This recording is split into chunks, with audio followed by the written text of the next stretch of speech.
Great. Let's get started. Welcome to our Twitter space today. It is April 12th. I hope you're tuning in live. We normally do this at 6:30 p.m. here in Singapore. So that's normally 12:30 uh, in Europe or an early 6:30 a.m. in the US East Coast. Topics for today. Fabio and myself. Fabio is our head of community, so I'm pretty sure you have run across him either on Telegram or Reddit or Twitter. And I are going to be discussing, first of all, I'm going to have a bit of a statement as a bit of an apology over the past 10 to 14 days. I know we've had quite some challenges on stability on our platform, but I'll explain that to you. And I want to give you a personal promise that I think we have solved it. And so really kind of want to apologize there on the instability. So I'll share a bit about on that. I want to cover our Easter promotion that's going on at the moment. I will answer your questions that you have on Twitter for myself and Fabio. Simply either tweet me at Julian Hosp or at Fabio, that's Andriata Fabio, or the company, Cake DeFi. I think we should spot all those questions. And then obviously we're going to discuss how did Bitcoin go from roughly 48,000 prior to the Bitcoin 2020 conference, 2022 conference in Miami to, well, right now it's just fighting for the 40,000 mark. How is this minus 20% drop over the past 7, 10 days happening? Yeah, I think that's kind of the entire overview to all that. Yeah, so if this is the first time you're tuning in, then welcome. If you're listening to a recording on the various channels, please would be great if you would subscribe to the podcast. Then you're not missing out any of those. Obviously, we would love a review. And if you wanna tune in live, then make sure you're following Cake DeFi on Twitter. A couple of things. First of all, I kind of started off with that. I am very well aware that over the last 10 to 14 days, uh, we as a company, and I really take full responsibility on that as the CEO. Um, well, we tested your patience. Let's be polite about this. I fully understand if some of you uh, were really, really frustrated that either the mobile app didn't work or the web app didn't work or rewards were coming in late. Every single reward was paid out at the end, but I know that this was a bit of a challenge. Um, there were a couple of reasons that were all coming together. First of all, we had implemented several tools, external partners, without going into detail there, at a very similar time. And while all of these partners were tested and all the integrations were tested, many times when you have these codependencies and interconnections, afterwards it causes stress to the system, and this then causes a lot of issues down the line. Also, with really kind of stepped up marketing and growth and the streamlined KYC flow, our user signups and then our KYCs, our new funds, it's at record highs. We've never had days and weeks with so much fund inflow, so much customer inflow. And first of all, welcome to all of you new bakers. It's really wonderful to have you here. But that is, I mean, just for reference, I mean, sometimes we grew on a daily basis. What in the past it took us a month to grow, and so yeah, the system there, the database, everything. Additionally, with all these codependencies, really had to keep up. And then on 2 days, actually, we had on top of that DDoS attacks, distributed denial of service attacks, where I don't know who started attacking the system. There was not a single like nothing was at risk. It was purely to kind of try to get the platform to be unavailable. And Yeah, this mostly happened when Singapore was at nighttime, and this was very clear on purpose. Again, there was like not a single dollar, not a single user data was at risk. So it was had nothing to do with trying to steal anything. It was really just to get the platform be not available. Um, we had to fight so many kind of fires at the same time there, and had to clean up a lot of things. And I think it's solved now. The team cleaned up a lot of things. The thing that you are still missing, and that was one of the reasons why there was just such an overload on the entire database, is the entire graphical kind of display on the rewards. This will be coming back. Don't worry. We just want to streamline that at the end. That really caused a lot of stress to the system. And so, yeah, that is the last thing. But we are super, super, super sure right now that we're fine. We've also started a status page. So if you go to status.cakedefi.com, you are able to see any kind of notices, any kind of system availabilities, and we should be good to go from here. I will personally actually be sending out an email to all of you who have funds in our platform. That email is probably going to go out tomorrow, Wednesday, where I drop you a quick personal note and a quick apology and a big thank you that you are with us and that you have also that understanding. At least most of you. And again, I do understand that those of you who lost a bit of the patience, um, I this not I I would probably lose it as well. So, but I want to assure you, this is really has nothing to do with a long-term kind of sustainability or any kind of issues. It's really insane growth. A lot of interconnections, interdependencies. Additionally, people trying to get the website down, trying to get the app down, and this just at the end really kind of caused a bit of a slowdown. But again, we paid out every single reward that you righteously should have received. Sometimes it was a bit late, I know that. And now I think we're back to absolutely normal. Actually, today we had a product debrief on that. The team said they have never been so confident with the database, the product, the entire interconnections as they are right now. So it was also a good wake-up call with that immense growth and that kind of rocket that was taking off there. And so that's also the good thing. And so the last thing that's still missing is getting back the graphical display, and that's going to come back as well. So and before we launch any new things, so I know that the loans are still missing. They're basically waiting right now. They would have been ready now actually would have been ready almost in the end of Q1, and now they're just waiting until the system is stable again. We don't want to add a new product right now, putting additional stress into the system. So just wanted to explain that again. I'll drop out an email tomorrow to all of you who have funds with us, and do a quick kind of explainer apology and promise as well going forward, making sure that you can fully rely on us and trust us. Fabio, anything from your side in that regard? You summed it up perfectly. The only thing I would add to this is sometimes it's not affecting everybody. When for a few users the website stability was bad or that they couldn't log into the app, there was a large majority of users for whom it was actually possible. This makes it very difficult for us to reproduce these kind of issues. So sometimes our communication was a little bit behind. We're really trying to improve that. And just maybe to add on what Julian said, this is our number one priority. It was made a number one priority. Our CTO, u-zyn, even mentioned during our last weekly town hall to the company that the team responsible, the system engineers, will need to put in some hours during the weekend, and they did. We updated a little bit on social media on this, that we are working on the dashboard, that we are working on the mobile app, and I think you probably noticed that performance and stability is a lot better than what it was.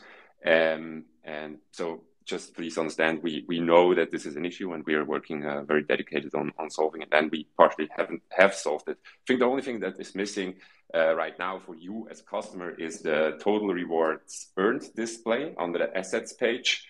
And we will bring that back as fast as possible. That's the only thing I would add. Cool. Thanks. Yeah. Then maybe let's move forward. We launched the Easter promotion. It went out yesterday. I hope you are participating. We have seen a lot of chatter on this now. Obviously, we only like this was also a big fight because we like it was scheduled for Monday, and so the entire team had to work on weekend to make sure we actually get everything back stable so that we don't launch the Easter promotion and then kind of put gas onto the fire. Do you want to highlight the promotion a bit, Fabio? Yeah, for everybody that has been with us in summer 2021, we launched the Olympic Bake Off campaign. And this was practically it was a very similar campaign to the campaign we are running right now. And it was like, we always ask for feedback and we listen to what you guys are saying on social media and in chats. And Olympic Bake Off was one of the most positively received or reviewed promotions that we did. So we wanted to bring that back. We have a lot of very good affiliates, very good referrals. You can see that in the leaderboard if you visit the Cake website. There are a few people that are making a very nice income on the sites. And together with them, we identified that these referral-based campaigns, it's really what you guys seem to prefer. So we brought it back, and so far the feedback is very, very positive. For the launch, I think it was one of the smoothest launches we had. Within 5 minutes, everything was up, and no major bugs that got reported so far. So the promo is still very fresh. I think you have until the 25th to call up a few family and friends. And this is really a kind of good deal. So I would recommend to refer at least two people to get, I think, the red Easter egg and to get some additional referral rewards. It's going to be a while. When we finish this promotion, there won't be another referral-based promotion for a certain period of time, of course. So better make use of it. There's I think 12 days left. Yeah. Yep. And I mean, there's a lot of inflow right now of customers and funds. Just for some reference, a year ago, right? A very different time than today. 1 year ago, Bitcoin hit a new all-time high, close to 65,000. Crypto FOMO was all-time high. Um, Looking at prices today, I mean, we're down from that time 40%, 30%. We have like sevenfolded our customer base since then. We have, despite the crypto prices having gone down, obviously, since then, we have almost fourfolded our complete customer asset base. And so, the team, obviously, and I shared this on Twitter today, we had some personal, obviously, things since then. Exactly a year ago, u-zyn and myself bought out our external investors. And since then, the company has been completely owned outright by the team. Back then, and I shared this on Twitter, I personally valued the company at around 100 million. Basing it on today's numbers, the current revenue we're doing, it's roughly worth $3 billion, right? So it's an absolute tremendous growth. And so in customer team wise, about a year ago, we were between 40 and 50 people. Now we are close to three times that. We're 120 people. It's been an absolute incredible journey. And the reason I just want to highlight that a bit is um, I don't only want to talk about the hiccups over the last 10 to 14 days. I really also want to share the amazing successes we've had. I shared this on Twitter. I shared this last week as well. Q1 was an absolute record again when it comes to rewards be paid out. We'll share a transparency report with numbers, but you feel this yourself. I mean, if you're a customer on our platform, it's very likely that Q1 this year, you made more money than ever before from Cashflow. And that's absolutely incredible to think if you compare crypto prices and the sentiment. And it's going to be very interesting to see, for example, how these transactional businesses like Robinhood or like Coinbase have been doing over Q1 this year. And then where our company is way more of a recurring, almost like a subscription business, right? Because for us, we actually don't need customers to take action. We actually completely fall in love with customers who are hodlers, who are long-term investors. That's why we have a freezer program where we know that customers will stay with us for up to 10 years. And it's just absolutely incredible to see that. And so I just also want to highlight that a bit, how incredible it's been. And it is, even though so many people are relatively pessimistic and relatively negative and super cautious, and they're talking about a recession. And Arthur Hayes came out with that blog post talking about Bitcoin down to 30, and so on and so on. And just seeing how actually we as a platform, we don't see that at all. We saw the exact opposite. And it just speaks to I think how well our product is doing. Obviously, a good product doesn't sell itself. I know this is always a bit of uh, in my opinion, a complete false idea that people have. A good product needs even better marketing. The best companies out there, they have the best marketing. And I know that sometimes Bitcoin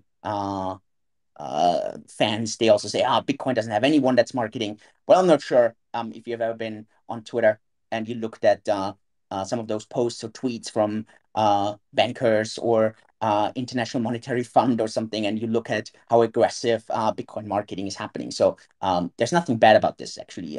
That's what makes a good product. So yeah, just wanted to kind of pinpoint to that.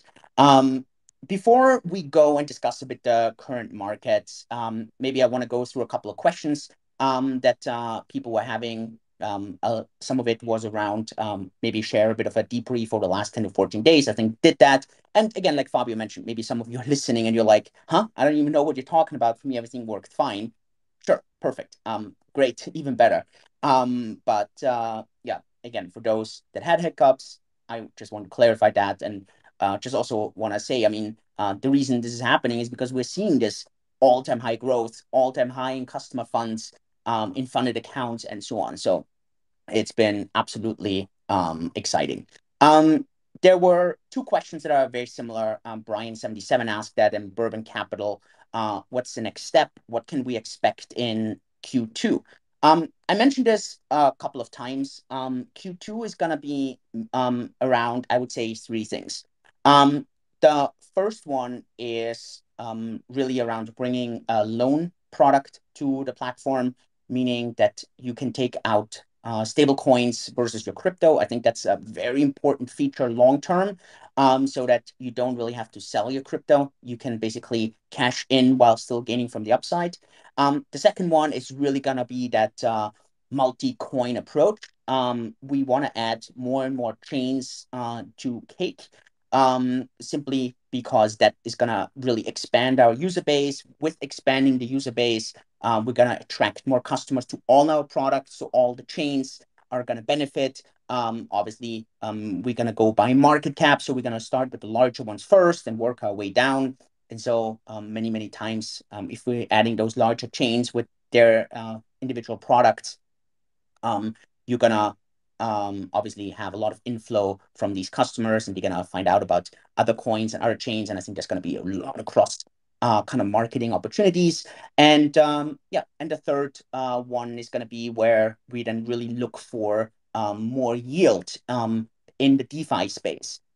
For example, for Bitcoin, for Ethereum, where you can have specific returns for that. And I think we could, with various ideas, for example, offer 10% on Bitcoin, 10% on Ethereum. I think it's possible to go a bit higher on the stablecoin side.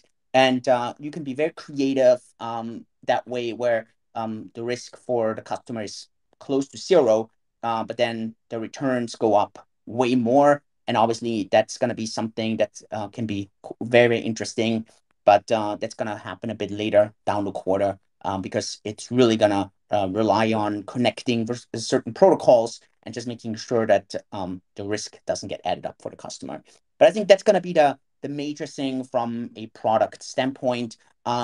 Hopefully, I mean, we've had a couple of large partnerships in the pipeline, really, really large partnerships. Hopefully, we can announce something there in the upcoming quarter. Again, it may get delayed. Let's see. And plan is also to have our European license ready in Q2. So then, yeah, that's especially for you, the European customer, is going to be quite interesting, I assume. And yeah, our PCOB audit hopefully is finished also for 2021 in Q2. And that's also going to be quite interesting, I assume, for many of you, because that's like full transparency. You're going to have audit numbers and everything, audited accounts, statements. You have the assurance that our governance was checked, our security was checked, our tech was checked, that every single dollar we say we have, we actually have. And it's gonna be it's checked by one of the largest audit firms in the world. And yeah, then yeah, this is hopefully you have the transparency in the blockchain side, and then you have a lot of the governance side as well. So yeah, let's see. Obviously, some of these things, especially partners, PCOB audit at the moment, the SEC has been yeah, obviously changing the rules a bit on the accounting side, so that affects us as well. We had to redo a lot of the accounting that actually delayed. We wanted to get the PCOB audit finished by the end of Q1. Then again, this is super dry, and I'm not sure this interest is so interesting for many of you. But the SEC changed the accounting. That affects us again. And so we had to redo that, but actually it's changing it in a more positive way where we don't have to impair crypto as much anymore. We can actually mark to market. They're not doing it because they want to help us as a company. They want to do it so that companies have to pay more taxes. Of course, why would the SEC try to help us as a crypto company? They would really, they want to obviously, they're going to get influenced in, even though they don't claim taxes, but sure, these agencies are working together. So yeah, that was obviously a major thing there. A couple of other questions. Fiat off ramps. This is not on our main roadmap for Q2. It's definitely on as a roadmap on our platform, but it's not something that we are really focused on Q2. Main reason always regulation. Again, we don't want to be an exchange. We don't want to fall under many of those stifling ideas. I would just be very aware on what's happening with most regulation around the world. And I just think most regulation around the world is gonna tighten up significantly on exchanges. And and you see this everywhere. And custodial wallets, like we are, I think it just doesn't need the same kind of tight lockdown because the exchange part is not possible. And so I think it's going to make it very hard for many platforms to actually expand, to grow their user base, and it's just going to drive up their cost, and their overhead is just incredible. I shared this many times. We have 120 employees. If you compare this to Coinbase, Coinbase has, on 120 employees, has around 60 people that are legal and compliance. Half. That's like banking. And that's exactly what Coinbase does. And that's what Coinbase is so strong in. And I think Coinbase is by far the most regulated and most, I don't know, regulator friendly platform you can ever find out there.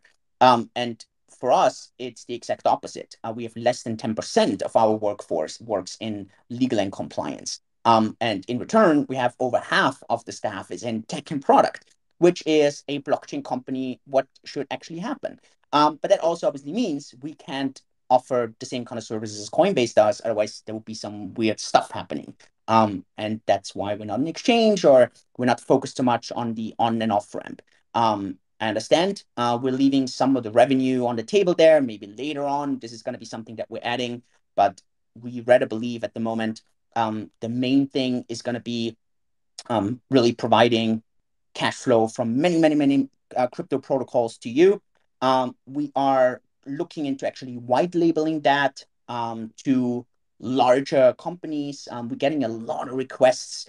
So obviously we've made a good name in the space. We're getting a lot of requests from banks and large funds and institutions who have interest in white labeling that. So that's going to be obviously very powerful because it's going to flood hundreds of thousands, millions of users in via white labeling solution. And yeah, that's the main focus actually. We basically don't want to be so much involved in that on and off ramp into fiat. I think it's actually gonna rather be an issue on the regulation and compliance side, rather than actually in help. Um, did I miss anything, Fabio, that you feel we should be sharing? Again, I also want to make it very clear. We don't any forward-looking statement, any forward-looking plan. We may change it on the spot. We don't have like the obligation to finish these plans. So I'm just saying this from a legal compliance standpoint, so that you can't say in a month's time, oh, but you said that you're gonna do this. Yes, but I may change my mind. And since yeah, I even though I don't, but I could play dictator in this company because it is a company.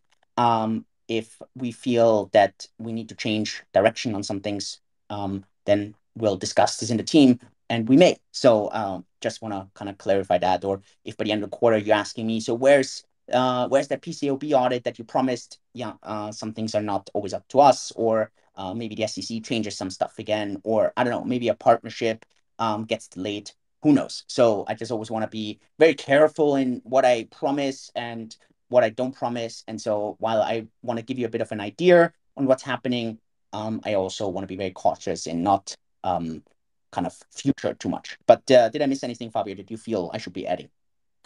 Maybe one thing, and this is when it comes to communication, user experience in general.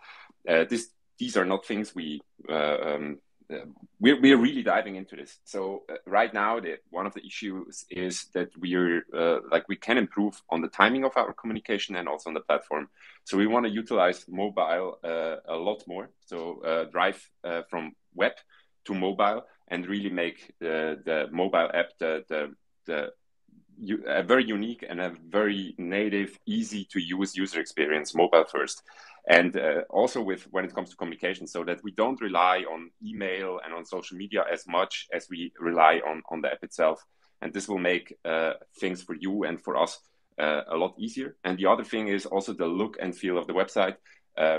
People who have been with us since maybe 2019 or 2020, they know like the general look and feel of the website didn't really change. We're also really looking into this, and we are having a science-based approach where we test things, where we bring in professionals, and we really try to make it as easy as possible, so that we can onboard a much broader space of users. Right now, we have a lot of very advanced users, people that have were in the space for quite a while. And now, of course, the goal is to make this experience a lot more easier to speak to a broader market. That's the only thing I would add. Yeah, that's I think a really nice point to add. Um, cool. I think with that being said, I think we went through all the cake related updates. Maybe one quick pitch here. Please, we have been hiring like crazy. It's been a record Q1 in hiring. I think we added 28 people. And yeah, we are a bit over 120 people. I think now it's absolutely bonkers. Um, I always feel we're hiring so many, and then I look on our hiring page. If you go to caketiva.com/jobs, it feels like that number doesn't go down. It keeps going up. We want to add more and more and more um, team members. So if you're interested in working for us, then yeah, please. I think we are a fantastic employer. Not only are we an awesome team, we work on really cool stuff. The roadmap we have as a company is absolutely mind blowing. You're gonna be super excited in our like goals for this year, the next 3 years, the next 10 years. I have a very, very clear goal for 2029. I hope at some point I get to share this with you publicly. And yeah, it's like you want to check this out. So yeah, go to caketiva.com/jobs and yeah, apply. There's one question here from Bitcoin Bearable who asks, is our mobile app not secure? No, don't worry, our mobile app is uber secure. I guess the main question on the mobile app is, are you going to lose your phone? And how secure is your PIN? If your PIN is 11111 or something, I think obviously it's less secure. But other than that, the mobile wallet is as secure as can be. So obviously the key thing is don't lose your phone and don't use a PIN that someone can just guess on your phone. So I would say this is the main thing. Having said that, let's change directions here. And let's start with kind of painting the picture for Bitcoin conference 2022. Prices at 47, 48,000. Everyone is super pumped, super hyped. Um, Talk a bit about the announcements, Fabio. We didn't talk so much about that last week because it was kind of still ongoing. What were the announcements from Bitcoin Conf 2022 in Miami last week? And then let's discuss what happened afterwards, and then discuss why were the announcement not good enough, or were there no announcement? Let's discuss this a bit afterwards. But let's kind of set the stage first. Summary Miami 2022. Okay, the most important thing I guess to mention is for everybody that was around for the last Bitcoin conference, it got criticized a lot because it was a little bit cringe. So it was very memey, very maximalist, very. It was a bit cringe. The people were super hyped and super excited about the price and what was happening, and this got reflected to the outside, like Max Kaiser calling out Elon on stage and I don't know, using toilet paper with altcoin logos printed on them. There was just a little bit too much. And this year's conference, it wasn't at all. It was very much clear-headed, rational, not that much hype, a lot of building, and a bit boring maybe compared to last year's. But that's also the moment in the markets we are in right now. It's generally it's not that exciting at the moment. So when it comes to announcements, just to sum up a few of them. So we got an autonomous region in Portugal, Madeira, a really beautiful part of Portugal that is adopting Bitcoin as legal tender. Prospera, an island in Honduras that will adopt Bitcoin as a legal standard there as well. Mexican senators calling for Bitcoin legislation in Mexico, and lots of Lightning news. So stablecoins will be able to transfer via Lightning. Robinhood is integrating it. Cash App's integrating it.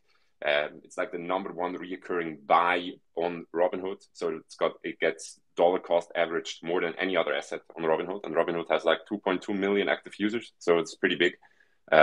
Strike did come out with the biggest news. So they partnered up with point of sale suppliers. So these are the terminals you encounter in a shop when you buy something.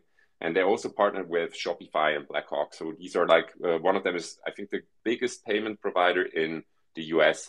And they integrate with McDonald's, Walmart, Walgreens, and a lot of other storefronts. So we will be practically able to pay with Lightning Network in all kinds of different stores. I think 400,000 storefronts in the US. This is just US for now.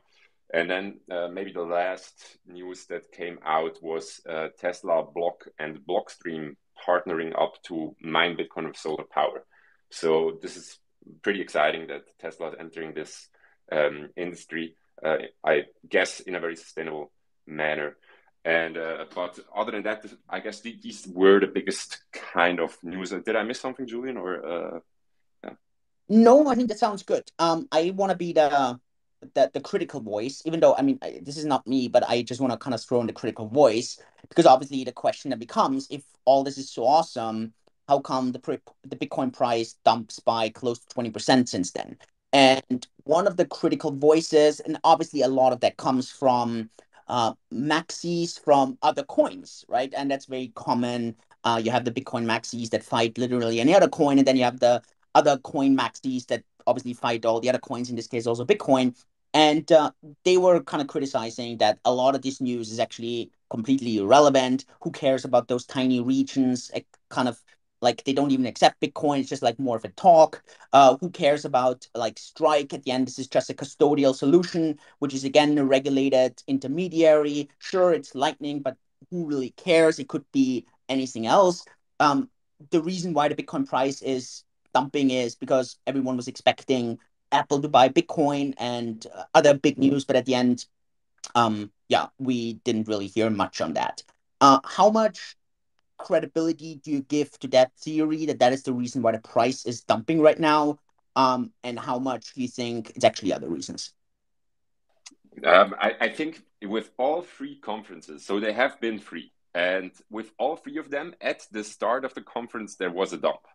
So it's practically buy the rumor, sell the news. I doubt how much impact news really has in the market. Of course, if Elon Musk says something about Dogecoin, it's going to pump and other things, but mostly these are not very sustained. So you have something happening, maybe the war in Ukraine is a good example. Bitcoin dumped on the announcement of it and pumped the next day. But it's not a sustainable thing. So I'm not 100% sure if these news actually have a big impact on the price. Sometimes I highly doubt it, but I think it just comes down to supply and demand, people buying and people selling, a little bit psychology and sentiment in the market. And right now it's just a bit boring and very undecisive. I see lots of people calling for very bearish times when it comes to general markets and to Bitcoin. You have the other camp as well, the perma bulls and the people that think it goes to the upside. But I'm not sure if how these news impact the price. Maybe you have another stance on that. I mean, my thought on it is that I actually think a lot of the stuff that was discussed in on the conference obviously was, if you ask me over the next 10 years, I think this is really the right direction. Comparing this year's conference to last year's conference, I also agree with you. It was way more mature. I mean, one of my biggest criticisms always for any kind of ecosystem is if they turn into being very sectish, very very kind of unreasonable, when non-rational, and when it's not about good ideas anymore. It's just purely it's either my way or the highway. And I felt last year this was really a bit of an issue. This year I actually thought it was way better. I still have a bit of an issue with any kind of maximalism. I don't think there's a single kind of extra. At the end, it's all extremism, right? Doesn't mean if it's political extremism or any kind of it doesn't matter. I have issues with all of those. And so, but I thought it was way better. I do think though that obviously, and you can always ask yourself, it's a very like sometimes I try to bring in these topics. It's a very emotional, personal question, right? If you think about what actually excites you, or when are you happy, right? And people research that a lot, and people tend to be generally happy. It didn't have much to do with their absolute state of living or their absolute state of outcome. It was way more a expectation versus outcome. So if you expected a lot, it doesn't matter how high the outcome is, you would still be disappointed. And even though the absolute outcome would be extremely high, you would still be disappointed and it would make you super sad. And if you had super low expectation and then the outcome is just slightly above that, so it's way lower than in the other example, but because the expectation was so much lower and the actual outcome was a little bit over that, it would make you totally euphoric. And this explains actually most investor behavior. Because whenever you have earning news, for example, in companies, or you have like coin news or whatever, it's actually not so much about the actual result or the actual outcome, it's expectation versus outcome. And I do think that people had way higher expectation on the news that was going to be announced there, and way more immediate kind of result. And I do think that that did cause a little bit of a, like probably, let's say it this way, maybe didn't cause the dump, but I think this caused maybe less of an interest to say, yeah, I mean, all these news are great, but I mean, they don't really have an impact in 2022. And I would probably agree with that. And so I think that did kind of cause that a bit. Um, if we take it from here, where do you think is that sell-off coming from right now? What do other influencers, what does crypto Twitter say? What's happening there? Maybe to expand just a little bit on the point you just made with expectations. Like there were some rumors about Apple and about MetaMask, and kind of in ahead of the conference, everybody was talking about this. Maybe Apple is going to do a Safari extension and integrate MetaMask, or maybe Bitcoin via Apple Pay.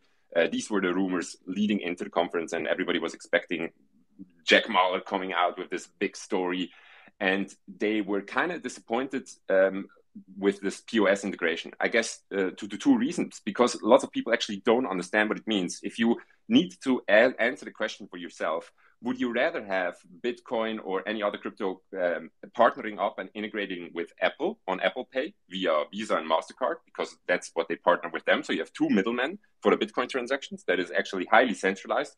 Or would you rather have Bitcoin cutting out the middleman and integrating with a payment software? And actually, like for me, at least when I answer this question for myself, I prefer the second way. Bring the software where it needs to be, like these point of sale terminals. So I actually think it was a pretty big news, but everybody was just expecting this triple A Apple something, and for that reason, I guess many are disappointed. Where does the price go from here? I'm not sure. You have two camps. We briefly mentioned that last week. Like one of my favorite YouTubers, Chicken Genius, he said he's going to sell a big part of his portfolio, and he also quit the YouTube game. And you have other people that feel we're going to see this dip like we saw in the 10,000 range, and then an upcycle until the end of the year. So these perma bulls, like, I don't know, Plan B is one of them, of course. I think he posted something yesterday.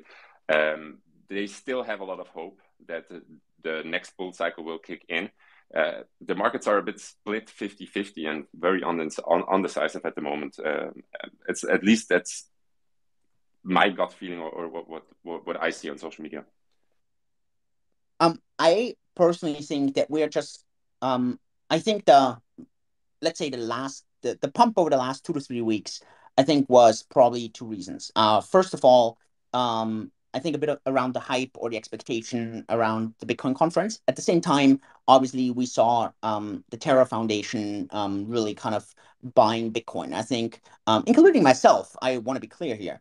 I had also expected the Bitcoin price to have a way stronger reaction um, and I think their plan is to buy a couple of $1 billion over the next couple of weeks. And it seemed actually not to work out at all. Part of the reason is probably that the Terra Foundation has no interest in pumping the price, because obviously if you want to buy something, you want to buy cheap. So that makes sense. But then I also think that a lot of people then use this opportunity, and probably a lot of OTC traders that really struggled with super low liquidity. This is something I, for example, heard especially over the past couple of days, where yeah, a lot of people that really have deep Bitcoin pockets and couldn't really get out over the past couple of weeks because liquidity was so low and trading volume was so low. The interest rate, the interest on, or the demand on OTC trades was so difficult to match sometimes. And now suddenly they had this one player that was like clear to buy Bitcoin.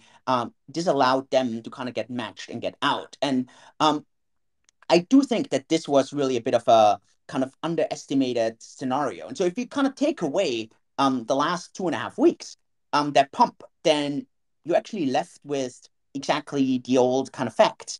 And if you listen or think back to our conversations we had about 3 weeks ago, I think nothing changed.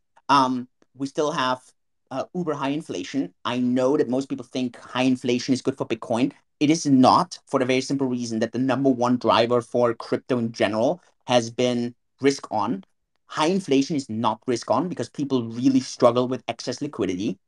First reason. Second reason, we still have the Fed who is reaffirming that they're gonna raise interest rates. I think the next interest rate raise is going to be 50 basis points, if not 75. And I think if it goes to 75, this is going to be like, I think we're going to see a bit of a different speed here. Or that the bond market is expecting around a 2% interest rate by the end of the year, some even 2.5%, right? So we have a long way to go from here. And so that didn't go away. The geopolitical tensions didn't go away. The supply chain issues didn't go away. So all these things are still around. And now comes a very key part. And I just want to kind of highlight that to you. And I mentioned this a couple of times, what to kind of look out for over the next couple of months. I don't think the Fed has any issues right now with the general markets, because if you actually look at the S&P 500, the S&P 500 is about 10% down from its all-time high. 10%. That's absolutely nothing. So anyone who thinks, oh, stocks have seen a crash, it's actually the risk on stocks. It's those stocks that kind of promised cash flow in the future.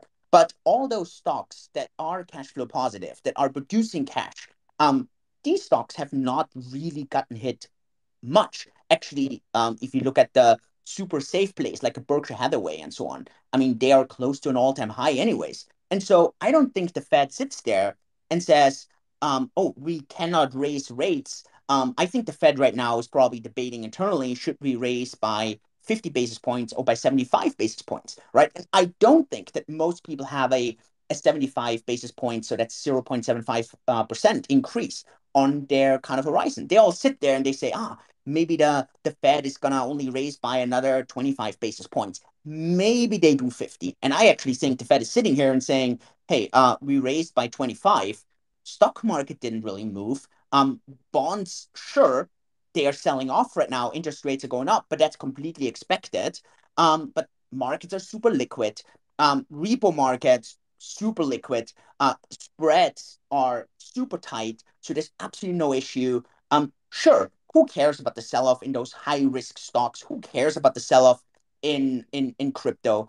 We need to deal with inflation and we need to get kind of prices down for the average public. And I think most people don't really have that on their radar right now. And now suddenly this is coming back a bit, and people are being taken back a bit to reality, to what we had maybe 3 weeks ago, and then we had this pump, and a lot of people been talking about, and that is again where I really criticize a lot of the crypto shillers out there who then kind of give the wrong reasons for the pump. And we discussed this, that the number one reason for the pump was Terra buying Bitcoin. And again, this is, you need to understand why prices are going up. You need to understand why prices are going down. Obviously, you don't always know, but you need to have your probabilities. And that also should give you the kind of ideas what to expect and what not to expect. And I think that's a very, very important part. And so I think you should be sitting here and not be surprised at all.